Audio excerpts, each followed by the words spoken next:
3, 2, 1. We're doing walk around on a Coolster 3125XR8U2. Let's just start off by saying this is a 125cc unit. Okay, it's 4-stroke. You don't mix oil and gas. Electric start, no pull starts. This here is the remote kill switch. The blue button kills it. You got about a 50-foot range. You have to hit the gray unlock button for them to start it again. What it does is it keeps the engine from firing up. It will crank, but it won't fire up until you hit the gray unlock button. You get 2 keys with it. You keep 1 key on this with you and give them the kids a key in case they lose it. You can make a copy at the hardware store. Okay.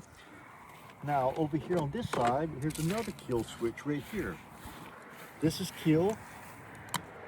This is in the run position. If you use either kill switch, make sure you turn off the key because they'll drain the battery over these lights left on over a day or two. Okay. Here's the start button. There is no light switch now. Lights come on automatically in the front when the engine is on. For the tail light, it comes on when you turn the key and squeeze the brake or step on the foot brake over here. Now, let me explain this over here. This is the speed governor over here. This is called a set screw. You loosen up the jam nut here, which is a number 8, and you screw it in to slow it down, or you back it out to go faster, but always tighten up your jam nut after you get through making the adjustment. You loosen the jam nut to start and tighten it. Okay? Next thing is the front brake. This is the front brake system. On this model, it's hydraulic disc in the front and hydraulic disc in the back. There's 2. It's a dual brake system for the front and rear. They're separate brake systems. Okay, so you have 2 calibers here and 1 in the back. You squeeze this to lock the front brake in.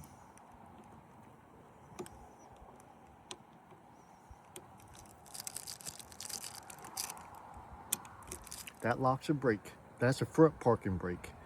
Okay, to release it, just squeeze and push up. It's new, so oh, you pull back. I'm sorry, you pull back on this one. Okay, now this is the rear parking brake. The kids are not to use this to stop. It's only for us to use for parking purposes. And what it does, it locks up the rear brake. To do this, you step on the foot brake over here, right here, and then you pull this out like so. That locks up the back brake. To release it, you step on the brake pedal again on the foot, and this brings it back. Now you're good to go. Now to start these, you turn the key on. It will start in drive, neutral, or reverse. Shifting is easy. That's drive, back to neutral, to reverse, back to neutral. Try to get the kids to start in neutral, but it will start in drive or reverse, but you have to use one of the brakes to do it. So we're going to start it now. It's in neutral. You get a neutral light and a reverse light. Drive is understood. At night, they're much brighter than in the daytime. So you turn the key on, squeeze the front brake, or step on the foot brake and hit the start button. That starts it. The shift, that's drive, and this is back to reverse. Now I'm going to use a remote kill switch to kill it. That just killed it. Now listen, it's just, that's all it's going to do until you hit the gray unlock button. You can do the same thing here. That kills it. It won't start until you put it back in the run position. Whenever you get through, make sure you turn off the key. Now the gas, it holds a little over ½ gallon. Try to use ethanol-free gas. It keeps the carburetors a lot cleaner. This is a little vent cap to relieve pressure and to keep moisture, to get the moisture out of the gas. Down here is a choke. The gold lever is a choke. Down is off, up is on. Whenever it warms up, put the choke down. May not have to really choke until it gets really cold down here in the south. This is your fuel switch, on and off. If you want to drain the carburetor, you turn this off, and the drain screw for the carburetor is on the other side at the bottom, down here, way at the bottom. These are stator cover caps. Oil does not go here. This is for timing marks, okay? Do not put the oil here. I'll show you. We have a separate video on the oil change and the chain loop and the adjustment procedures. Now on the racks, do not let the kids sit on the racks. Front or rear, they're only rated for 22 pounds. Now, after your oil change, you're going to do the first oil change after the first day's ride. It's a braking oil, it's a real thin oil. The drain plug is right here on this side. It's a 17 millimeter. I got my finger on it, but it's real hard to see. Right down here.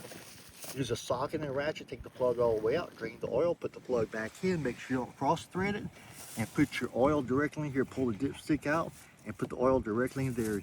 You're going to use 3/4 of a quart of oil, 1540, 1030, or 1040, but conventional only. Do not use a synthetic oil. To check the oil, you screw the dipstick all the way down, and then you pull it out. At the little ring on top of the X's, it's full. Now, you'll change the oil after the first day because it's a braking oil, it's real thin. Then the next 8 hours of riding time, and then 16 hours of riding time, and 25 to 30 thereafter.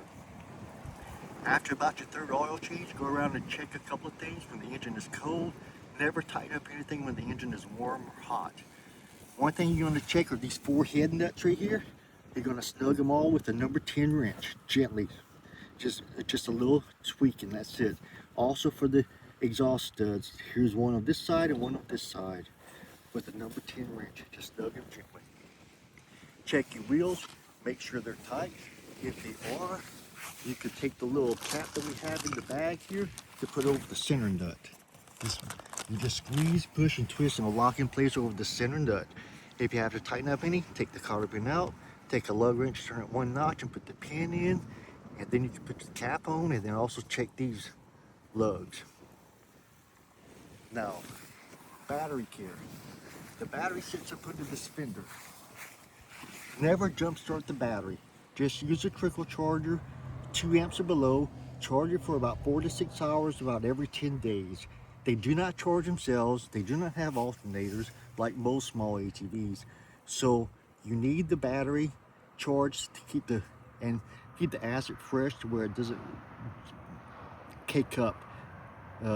So you want to be able to keep the battery fresh to keep the engine stress off the starting system of the engine, and it just makes it last longer. If you charge it routinely about every week to 10 days, it should last you about 2 to 2.5 years. If not, you might get 9 months out of the battery. Always keep it secure so it can't bounce around. Keep the terminals on the outside, not to where it's going to short out on the frame. This is the fuse, inline fuse. I have a video on that if it ever moves out of place or shifts to where you'll have to readjust it. It's real simple. Removing the seat.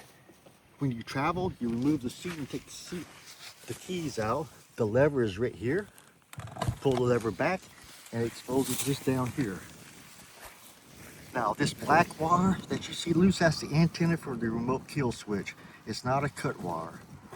If you ever want to bypass the remote kill switch, it's a big white connection coming off of this box right here. See the red, blue? Just follow these wires and unplug the big white connection down here to this side. You'll bypass the kill switch altogether.